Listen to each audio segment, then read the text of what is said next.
Most people who want to become developers think they'll fail because they don't know enough, but that's almost never the real reason. Most fail because they try to learn too much. Another language, another framework, another course, and next thing you know, another year. And this is all before they ever do real work. They trap themselves in something called tutorial hell. After 30 years in the industry, I can tell you this: overlearning is the fastest way to never becoming a developer. People spend way too much trying to learn this, trying to learn that, chasing tools instead of building real projects. Tutorial hell, by the way, isn't about motivation. It's really just about fear. And this leads to never stepping into real work. This is a form of imposter syndrome, by the way. Your mindset should be not, what else should I learn?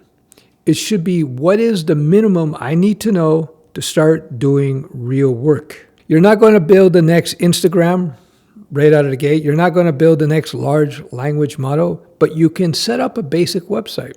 You can add a simple e-commerce implementation. You can configure somebody's WordPress site.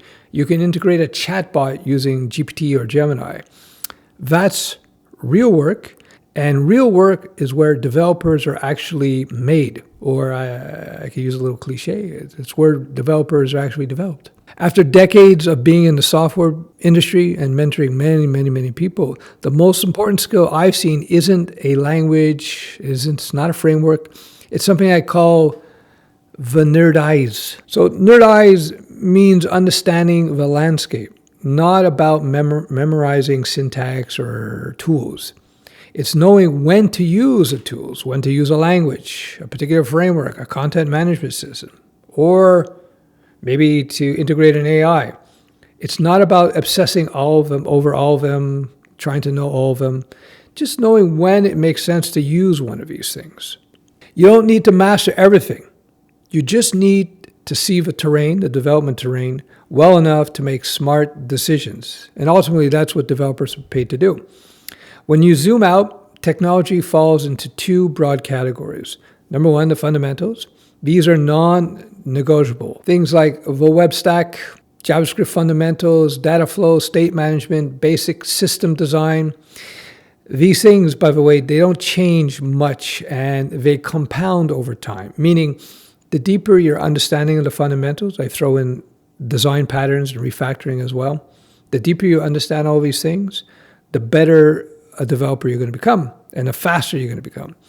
That's why I teach in my mentoring program at UncleSteph.com, shameless plug. That's why I teach these skills. So number two, this is the other category, is what I call need to nerd tech. These are the frameworks, the libraries, the languages. You only learn them when a job comes up. So think about Django, which is Python's full stack framework, PHP Laravel, Java Boot, WordPress, Drupal, React, and many more. If your fundamentals are solid, learning these takes days, not months. So React, that's the 800-pound gorilla in the 2020 room.